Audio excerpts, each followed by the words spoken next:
تاوەکو ئێستا پرۆژەی بودجەمان نەبینیوە قانونی بودجە دروست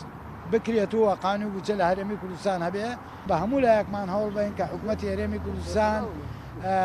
پرۆژەی بودجە بنێرێتە پەرلەمانی کوردستان و هەرێمی کوردستان بێتە خاوەنی